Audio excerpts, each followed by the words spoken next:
Bienvenue sur le podcast du Cluster maritime français dédié à la croissance bleue. Retrouvez, à chaque épisode, un nouvel invité autour d'une thématique maritime. Aujourd'hui, nous allons parler de la construction neuve avec Pierre-Arthur Fortin, ingénieur en construction neuve chez Louis Dreyfus Armateur. Monsieur Fortin, bonjour. Avant d'entrer dans le cœur du sujet de notre podcast du jour, la construction neuve, pouvez-vous nous parler des différents types de navires que compose la flotte de Louis Dreyfus Armateur ? Avant d'entrer dans le sujet des constructions neuves, j'aimerais prendre un instant pour parler de Louis Dreyfus Armateur et de son histoire et de son positionnement actuel. Louis Dreyfus Armateur est un armateur familial français qui a plus de 165 ans. Et quand on me demande d'expliquer le rôle d'un armateur, je crois qu'on peut prendre l'image d'une compagnie aérienne, comme Air France par exemple, qui achète des Airbus ou des Boeing et qui a ensuite la charge de les exploiter avec ses propres équipages. Et bien similairement, un armateur achète ou fait construire des navires et a ensuite la charge de les exploiter sur des lignes commerciales avec ses propres équipages pour en faire un bénéfice. La différence avec Air France, c'est que Louis Dreyfus Armateur est impliqué dans des secteurs très variés, beaucoup plus variés que le simple transport de passagers, et a donc besoin de navires spécifiques très différents. Alors LDA trouve son origine dans le transport de vrac sec, initialement du grain, puis ensuite du charbon, des minerais, des engrais, du bois, etc. Et depuis les années 90, la société s'est diversifiée vers des secteurs high-tech avec une plus forte valeur ajoutée. On peut citer entre autres le développement d'une flotte géophysique pour la recherche sismique offshore, pour la Compagnie Générale de Géophysique, puis des navires de pose et de réparation de câbles de télécommunications sous-marins pour Alcatel, la mise en place de solutions logistiques maritimes dédiées au programme A380 d'Airbus, qui ont depuis été déclinés pour toute la gamme Airbus entre les différents sites de l'avionneur européen. Et plus récemment, le développement de services maritimes dédiés aux énergies marines renouvelables pour accompagner l'émergence de cette filière, avec en particulier la construction de 2 navires de soutien aux éoliennes en mer. Aujourd'hui, LDA se positionne comme un armateur couteau suisse, capable de proposer à ses clients des solutions marines sur mesure, allant de la conception à la gestion de navires, en passant par les opérations marines avec ses propres équipages. LDA est organisée autour de 3 entités commerciales. La première s'occupe des opérations de vrac sec, donc en particulier la gestion et l'opération de la flotte de vraquiers. La deuxième s'occupe du transport et logistique, en particulier de logistique côtière et portuaire, et les opérations des navires rouliers dédiés à la logistique d'Airbus. Et la troisième est une division de marine industrielle qui s'occupe de navires de travail en mer, et en particulier les navires de pose et de réparation de câbles sous-marins, et les navires de service aux énergies marines renouvelables.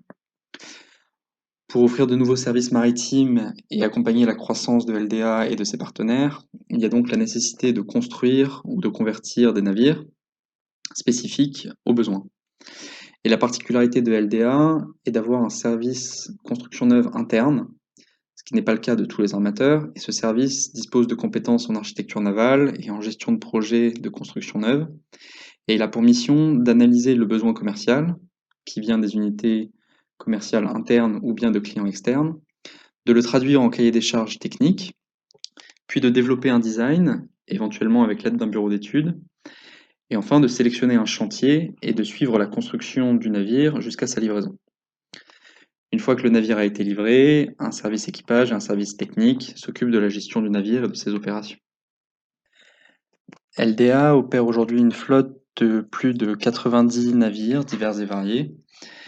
Et avant d'entrer dans le détail de chacun de ces types de navires, je voudrais rappeler qu'un armateur opère des navires qui peuvent être en sa propriété, mais également des navires qui peuvent être affrétés par un autre armateur, c'est-à-dire des navires qui sont loués à LDA par un autre armateur, soit équipés et armés avec un équipage, soit en bareboat, c'est-à-dire en coque nue, et à ce moment-là, c'est à la charge de LDA de les équiper et de les armer avec les équipages LDA pour les exploiter. La première partie de la flotte LDA est composée de vraquiers, donc ce sont des navires de transport cargo qui transportent du vrac sec, donc des marchandises relativement pondéreuses, telles que du grain, des engrais, des minerais, du charbon, du bois. Et ces navires représentent plus de 20% du tonnage mondial aujourd'hui. Donc les navires vraquiers sont réellement la cheville ouvrière du transport de matières premières et de l'économie mondiale, a fortiori. On distingue plusieurs familles parmi les vraquiers, et LDA opère des navires dans ces 4 familles, donc les handysize, avec des ports en lourd allant jusqu'à 45 000 tonnes. Ce sont des navires d'à peu près 180 mètres, qui généralement sont gréés, c'est-à-dire qu'ils ont des grues sur le pont qui permettent de les charger et décharger dans n'importe quel port du monde. Et ces navires ne sont pas utilisés sur des lignes fixes, c'est-à-dire qu'ils vont dans presque tous les ports du monde en fonction des contrats d'affrètement sur lesquels ils sont employés. Viennent ensuite les familles Supramax et Panamax, qui sont des navires vraquiers un petit peu plus gros, qu'LDA opère en affrètement. Et puis la famille des Capesize, qui sont les vraquiers les plus gros. Chez LDA, ce sont des navires qui ont un port en lourd de plus de 180 000 tonnes. Ce sont des navires qui mesurent plus de 290 mètres de long, donc c'est près de 3 terrains de football alignés. Généralement, ces navires ne sont pas gréés, donc ils ne comportent pas de grues. Ils ont donc besoin d'être déchargés ou chargés par les grues portuaires. Et en principe, ces navires sont dédiés au transport de minerais de fer ou de charbon, cette fois sur des lignes un petit peu plus fixes, essentiellement entre le Brésil et la Chine, ou entre l'Australie et la Chine. Il est bon de noter que LDA a toujours été relativement en avance dans le domaine des vraquiers. On peut citer par exemple le fait qu'LDA était le premier opérateur français à utiliser des navires de commerce équipés d'un moteur diesel au début du XXe siècle, et que au début des années 2010, LDA a été le premier opérateur à utiliser un nouveau design de navire vraquier, plus économe et moins gourmand en carburant, et qu'à la suite, ce design s'est vendu à plus de 100 exemplaires chez d'autres armateurs. Dans les années 90, LDA a donc développé ensuite d'autres secteurs, à commencer par des navires de géophysique pour CGG. Donc c'était des navires qui utilisaient un canon à impulsion et tractaient des lignes de capteurs derrière eux qui permettaient, en récupérant l'écho du canon à impulsion, de cartographier le sous-sol et d'identifier les zones dans lesquelles il pourrait y avoir du pétrole ou du gaz notamment. Depuis, cette flotte a été revendue à CGG et les navires ont été désarmés à la suite des différentes crises pétrolières. Ont été ensuite développés pour Alcatel Submarine Networks des navires de pose puis de réparation de câbles de télécommunications en fibre optique. Il y a donc eu 3 navires au début des années 2000, puis ensuite des achats et des conversions d'autres navires pour Alcatel et d'autres clients. Une flotte d'engins et de chargement et de déchargement de matières premières et de logistique portuaire a été développée, qui servent par exemple à charger des minerais depuis une mine qui se trouve dans les terres le long d'une rivière, ou alors à alimenter une centrale électrique qui ne disposerait pas d'un port en eau profonde. Pour cela, il y a des barges autopropulsées, des barges poussées par des remorqueurs, des grues flottantes, des transshippers qui permettent de charger ou décharger des navires de transport plus gros. Un partenariat a été noué au début des années 2000 avec Airbus, qui a permis la construction de 3 navires rouliers, dédiés spécifiquement à la logistique d'Airbus entre ces différents sites de production. Ces 3 rouliers ont été construits en 2003 et 2005 et adoptaient un design très particulier qui permettait d'accueillir les fuselages et les ailes des A380, et c'était les seuls navires à l'époque qui étaient capables de le faire. Aujourd'hui, malgré l'arrêt du programme A380 par Airbus, ce système logistique maritime est toujours utilisé par Airbus pour ses autres modèles, y compris la ligne A320. Plus récemment, LDA se développe dans les navires de soutien aux champs d'éoliennes offshore, avec un premier navire livré en 2019 et un deuxième qui sera livré en 2021. Ce sont des navires qu'on appelle des Service Operation Vessels, donc SOV, qui mesurent environ 80 mètres et qui permettent d'accueillir à bord plus de 60 techniciens offshore. Ce sont des navires qui sont dédiés aux opérations et à la maintenance des champs d'éoliennes, et donc ils abritent les techniciens et également les pièces de maintenance pour entretenir les champs éoliens. Ils servent donc d'atelier et d'entrepôt, avec un entrepôt de plus de 400 mètres carrés à bord. Ils servent également à transférer des hommes et des pièces vers les turbines éoliennes en utilisant un positionnement dynamique qui permet de se positionner et de maintenir la position près des éoliennes, quelles que soient les conditions environnementales.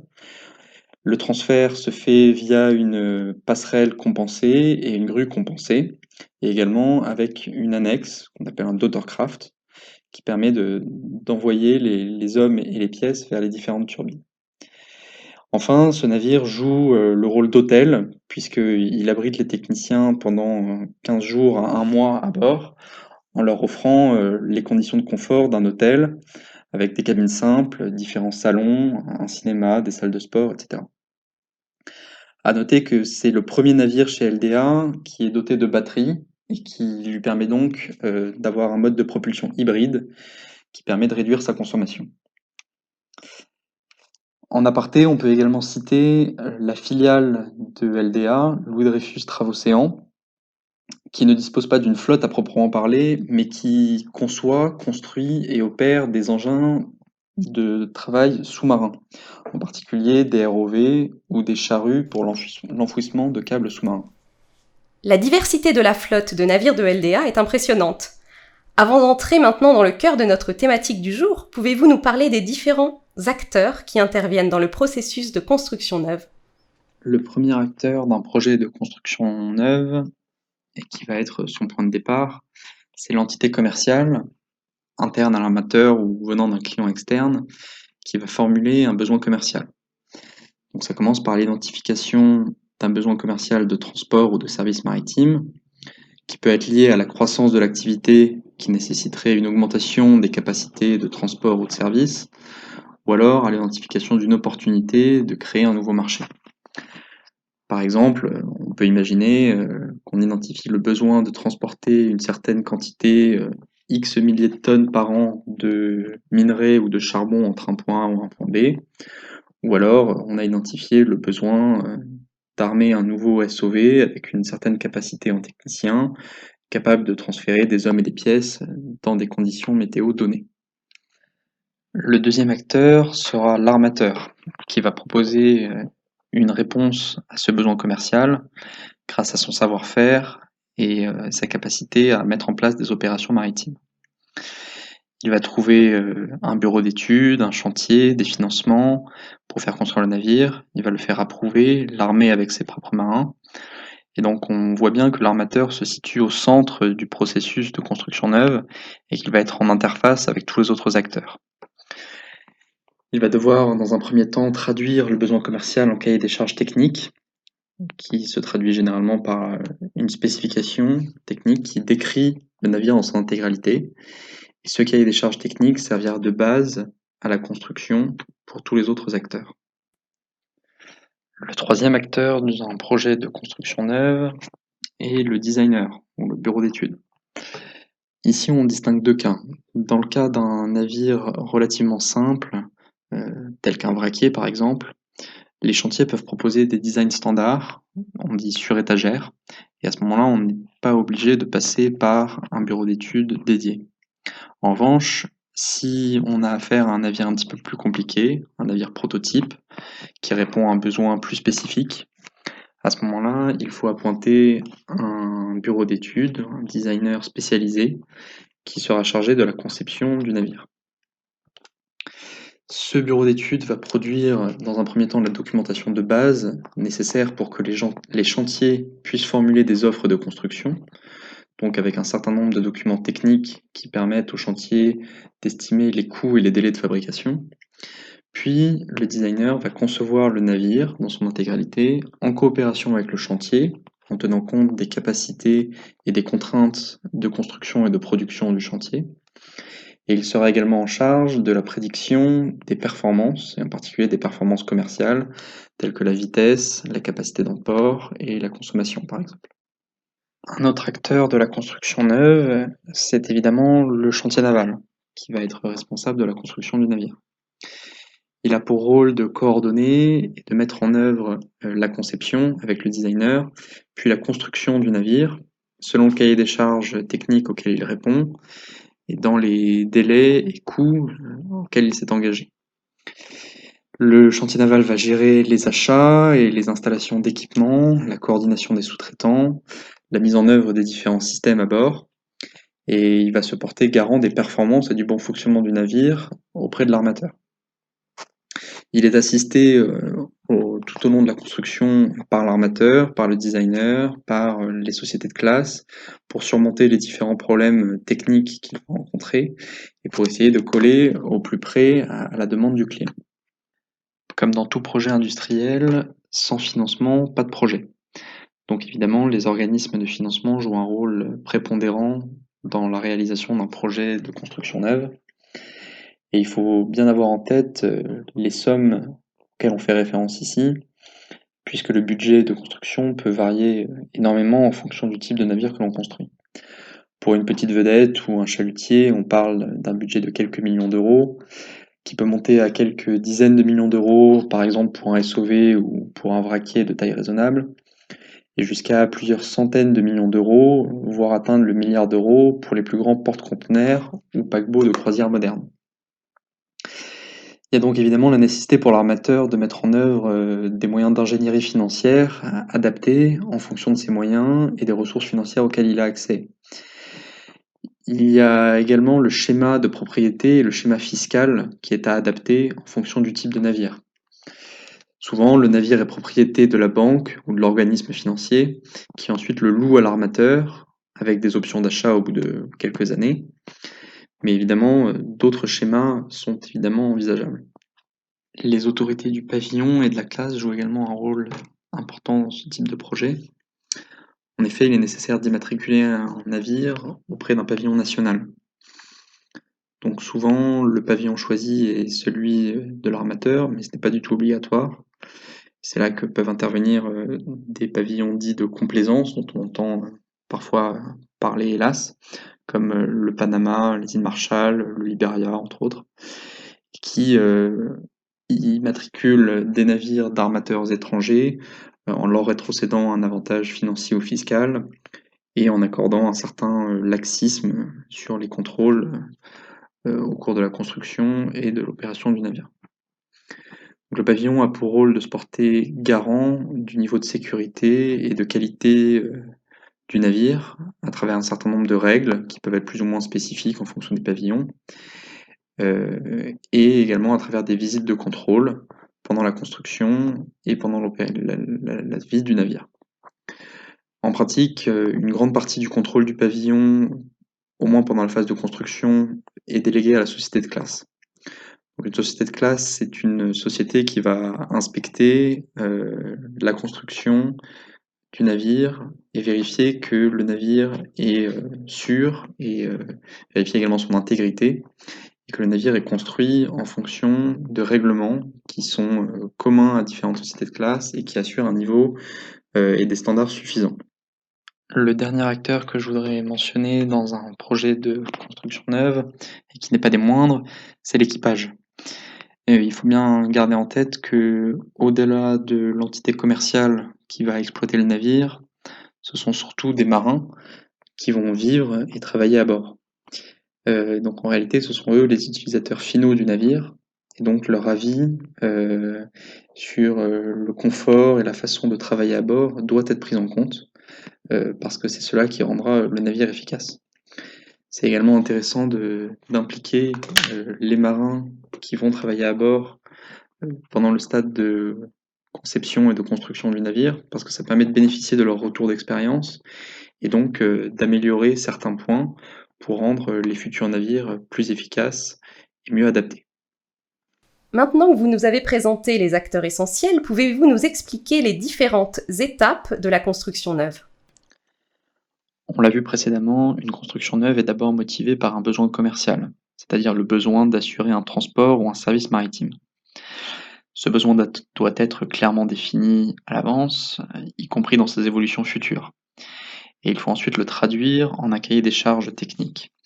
Ce cahier des charges regroupe les grandes orientations techniques du navire souhaitées, c'est-à-dire ses dimensions principales, sa vitesse, ses capacités et éventuellement les niveaux de qualité attendus, ainsi que les contraintes techniques et opérationnelles qu'on impose au projet. Ce qui peuvent être également les dimensions maximales si on doit passer une écluse ou un canal, la recherche de performances particulières ou un accent qui peut être mis sur la réduction de consommation. La deuxième étape d'une construction neuve est ce qu'on appelle le concept design, qui précède un appel d'offres au chantier. Dans le cas d'un navire prototype, le designer qui a été appointé par l'armateur va réaliser avec lui un dossier de concept design qui fixe les choix techniques souhaités. Ça consiste essentiellement en la réalisation d'un plan d'arrangement général, c'est-à-dire un plan d'ensemble du futur navire, et d'une spécification technique, plus ou moins détaillée, qui décrit le navire dans son intégralité. Cela va de la puissance des moteurs au nombre de cabines et éventuellement jusqu'aux dimensions du bureau du commandant. Ce dossier de concept design regroupe les informations principales nécessaires pour les chantiers afin qu'ils préparent leurs propositions de coûts et de délais de construction. Une fois que le chantier a été sélectionné à l'issue de cet appel d'offres, sur la base des conditions de prix, de délai et de qualité de construction proposées, démarre la phase de design à proprement parler. Le designer, en coopération avec le chantier, va démarrer une phase d'abord dite de basic design, c'est-à-dire d'élaboration des plans principaux du navire, et en particulier les plans qui seront approuvés par la classe. Ça concerne donc les plans de structure, d'emménagement, de machines, ou les plans liés aux équipements de sécurité. Le chantier réalise ensuite, souvent seul, le detail design, qui va plus loin dans le détail. Ça concerne par exemple le passage des tuyaux et des câbles, et les plans détaillés de construction. Dès la réception des premiers plans, le chantier peut commander et découper les premières tôles et poutres. Ces tôles et poutres sont généralement en acier ou en aluminium, qui peuvent être de différentes qualités et différentes propriétés physiques, liées à la légèreté ou à la résistance par exemple. Les chantiers disposent pour cela de machines de découpe numérique sur une base laser ou plasma, qui permettent de faire des découpes suffisamment précises. Il faut bien expliquer que la structure d'un navire est le plus souvent faite de panneaux de tôle métalliques qui sont renforcés par des poutres, un petit peu de la même manière qu'une charpente d'un bâtiment soutient les pans de la toiture. Les différentes pièces métalliques qui ont été découpées sont ensuite assemblées par soudure en sous-ensembles qu'on appelle des blocs, un petit peu à la manière d'un jeu de Lego, et généralement en commençant par le fond du navire. La taille de ces blocs et leur nombre peut varier en fonction de la capacité de levage du chantier et donc la capacité à déplacer les blocs d'un endroit à l'autre du chantier. Ces blocs sont ensuite assemblés les uns aux autres, toujours par soudure, généralement sur une cale inclinée ou une cale sèche. Selon la taille des navires, il peut y avoir jusqu'à plusieurs dizaines de blocs.